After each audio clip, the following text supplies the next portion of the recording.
Apparently with no banjo to peck, Kazooie turns to the floor. Hey guys, welcome back to more Banjo-Tooie. In the last episode, we finished off Pterodactyl Land for as much as we possibly could. We also got the last Jiggy in Witchy World and one of our three main Jiggies in Jolly Roger's Lagoon. In this episode, we're going to finish up our last preparations before moving on to World 6 of this game. And it's a world that I'm not looking forward to doing, but we gotta do it eventually, and now is as good a time as any. Well, not now necessarily, because I don't even think we have the world open quite yet. At least I could be wrong, but just to be safe, we might as well head over to what's his name first, anyways, Jiggy Wiggy's temple, and we will open up as many worlds as we possibly can while we're there. So why not? Anyways, let's head over to, actually, first thing I want to do is I'm going to head over to the plateau, because I want to see if I can get any more whatchamacallits, any more health extensions, actually, because we do have 7 extra honeycomb pieces on our hands here, so it might be enough to get the last, or not the last, but the next health extension, but let's find out. Just wait and see. But we also have enough Cheeto pages to get the next Cheeto page, next cheat, so I do know that for sure. Let's see if we can get the next health extension. Let's see. You have enough honeycombs for 1 extra energy unit. Nice, yes we do. Alright, so we came at the perfect time. Sure, honey. Jeez. Whenever I see this like exchange between Banjo and the honeybee, it reminds me of Banjo-Kazooie Grunty's Revenge, which I've seen very little of, but let's just say the dialogue exchanges between Banjo and the honeybee in that game are just hilarious, like flat out hilarious compared to what they are in this game, and they're pretty funny here too, because you know basically the innuendos that come whenever they talk. You know, I don't know, it's just something that's really funny and very subtle at the same time. So anyways, last thing we need to do is head over to Jinjo Village, that's right, because there's no warp straight to Spiral Mountain, which I do believe would have been nice to have, but whatever. That's just my opinion.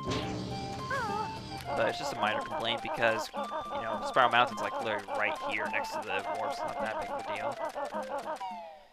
So I'm just gonna cut to Grunty's lair so we can get a move on this episode. So I'll meet you guys there. Hey Cheeto, what's up? Haven't seen you in months. So what do you got for us today? Great, you've got enough pages for me to tell you a new secret cheat. About time, spill the beans. Hand over my precious pages first. Alright, see what we got. Much obliged.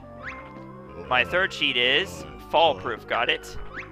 Well, that's all the cheats I can give you for now. If you find any more pages, you know where to find me.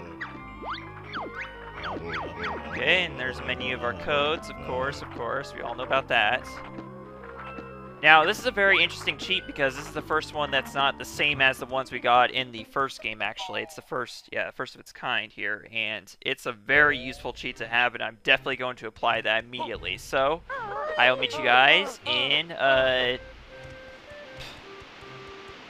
lost my train of thought here, in not Targazan's temple, but, Mayhem Temple, yeah, that's right, Mayhem Temple. I will meet you guys there, so we can input that cheat, of course.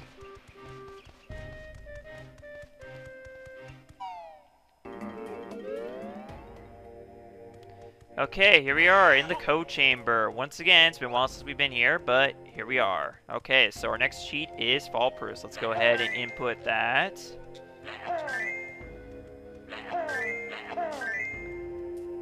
Yeah, these inverted controls sometimes take some getting used to, especially after all this time, but I'll get it eventually. Well, I already am kind of getting it, but whatever. Good thing is a lot of these letters you can just put in twice, but yeah. Okay, so just... there we go. The fall proof cheat will keep you from being hurt in long falls. Basically, all it does is it eliminates fall damage, which is very, very useful. So I'm going to go ahead and apply that cheat right now. Right this instant. There we go. So now, no matter how far of a height you fall, you will not take damage. However, you can still die by falling through bottomless pits, obviously. Or falling to bottomless pits, whatever. Either way, you get the gist of it. So, since Target's temple, oh my god, Jiggy Wiggy's temple is located right next to Mayhem Temple, we're going to just go ahead and walk straight there so we can unlock some more worlds. Let's do that. So, I would say how are you guys doing, but I already did that in last episode, so I guess I will talk about other stuff for now. I guess the new, one of the new things is that I picked up some more DVDs recently, most notably Seasons 1 through 3 of ABGN. I've always wanted to be able to watch ABG on my TV, though I was already able to before, just by, you know, bringing up the internet channel on my Wii U, but still, it's just really nice to have all those episodes on my TV to watch whenever I want to. Because, although I'm not very open about it, I am a big fan of ABGN, so I just think he's really funny. And I love pretty much a lot of James Rolfe's work. So anyways, we're going to get started here. So we have 51 jiggies, which is the most we can have at this point, so let's unlock as many worlds as we can. And, actually no, we already had World 6 unlocked, but yeah, we're going to go ahead and unlock World 7 and 8 and possibly the 9th puzzle, I don't know. We'll do as much as we can, I guess. So, yeah, not surprisingly, the puzzles are getting more difficult, so keep that in mind as you do this. But yeah, the other DVDs I picked up happen to be the complete set, the complete collection of, should I say just simply Super Mario World, the complete series, the television series, which lasted only like, what, 12 or 13 episodes? And also another show that lasted only 12 or 13 episodes, the Legend of Zelda show, which I actually found to be a lot better than I thought it would be. It still has those typical 80s tropes in it, but it's still actually quite enjoyable. You know, it's not doing those annoying tropes, that is. It's very surprising that those shows managed to avoid the whole damsel in distress thing for the most part, like even the Mario shows did. It's very rare for Princess Peach to get kidnapped in those, or Princess Toadstool, I guess, as she was known back in the day, but still. You don't see her get kidnapped that often as much as the Mario Bros. Or Toad. Or even, is Toad even in Super Mario World? I don't remember. You have completed Jiggy Wiggy's Challenge 7, so now the Great One will show you the way. I don't think Toad was in Super Mario World, actually. He was in Super Mario Bros. Super Show and Super Mario Bros. 3, but I don't think he was in Super Mario World. It was just Mario, Luigi, the Princess, and Yoshi in that one. Yeah, they placed Toad with Yoshi in Super Mario World TV series.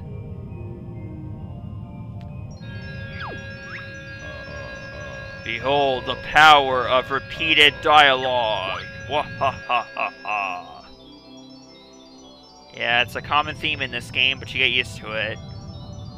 So here it is, World 7, located directly next to Jolly Roger's Lagoon. That'll be a very interesting world, actually. It's one of the more well-known worlds in this game, despite being one of the later worlds. And it's also one where the frame rate becomes a major issue, actually, especially in certain parts of it, because it is a massive world, so yeah, frame rate issues are a big part of it. You're indeed the chosen one. Let's do another puzzle. That's all there is to it. Hello? Oh, B. It's not like that bottles puzzle in Banjo-Tooie, dude. You don't look up at it, you just press B. Okay, so this is the 8th world of the game, the final world of the game. It's a very strange one, but we'll get more into that once we actually take on this world. But here you're just getting a little sneak peek of it as I complete the puzzle for it. So, yes, this is also the first world that or the only world in the entire game I have not been able to get all the jiggies in my entire life. Like, I've never actually 100%ed this game. I have made that clear before. There's one Jiggy and one Cheeto page in this world that I have not gotten to this very day, but this LP is going to change that. But I'm sure a lot of you in the comments can probably guess which Jiggy and Cheeto page I haven't been able to get in this world. And yeah, I'm pretty sure it's understandable to most people why. But yeah, again, we'll get into that later once we actually take on this world. But yeah, we'll cross that bridge once we do. So there we go, it's already complete. Despite being the last world of the game, it's a very easy puzzle. But it's not the last puzzle. Don't get the wrong idea. This is not the last puzzle. Actually, you have to complete. Okay. I guess another thing I found very interesting, though, is that when I got the complete collection of The Legend of Zelda on DVD, it's literally one disc, and it's actually called the complete season. Not the first or second season, because it only lasted one season, so I just found that kind of humorous, I guess, that it was called the complete season. You know? But the Super Mario World DVD, it's called the complete series. But it also lasted only one season. It's about the same amount of episodes as the Legend of Zelda series. I don't know. Either way, I found the Zelda series to be really good, actually. I mean, it's still really good compared to, like, some of the, to what people say about it. I mean, like, I wouldn't call it a masterpiece or anything, but still, it's enjoyable to watch. So I'd recommend at least watching it if you're a Zelda fan. So yeah, that's how you get to World 8, is through a bubble, of all things. Not through a door like all the other worlds, which is kind of weird. You do not have enough jiggies to attempt Challenge 9. Come back later when you do. So there are actually 2 more puzzles left, and I think you have to have 60 jiggies in order to complete those 2. So we'll be coming back to that later on. In fact, actually, I think we won't be doing that until after we complete all 8 worlds, because, well, we have all of them unlocked now, so might as well just complete them before we complete the last 2 jiggies, which pertains to the final area and final boss of the game. So anyways, at this point, I guess we'll go ahead and head on to World 6. I'll meet you guys there. Well, not meet you guys there, I have to show you the way, obviously, but basically, all you have to do is go to where Pterodactyl Land is, which is the Quagmire. Wait, not the Quagmire, actually, it's the Wasteland. And we will make our way up to where World 6 is. Now, funny enough, World 6 is actually located directly next to, it's in the same area as where the final area of the game is. So this is actually the last leg of Isle of Hags coming up here. And to get to it, all you have to do is just use the spring shoes over here. These conveniently placed spring shoes. So as long as you get that moving World 5, you're able to progress up here to the final part of Isle of Hags, which is called the Quagmire. And it is here that we find World 6, Grunty Industries. And we're going to be starting that next time. Oh yeah. Because I can already tell you guys that me getting through that world is probably going to be a train wreck, considering it took me...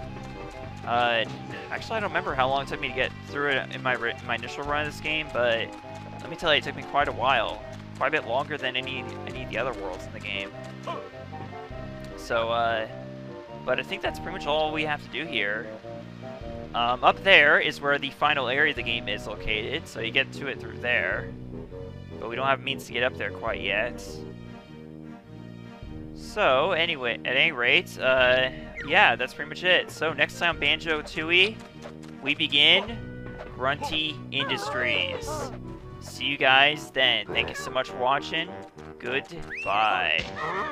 Oh boy, we have ourselves a fun set of episodes coming up here. I can already guarantee it. Thank you so much. Goodbye.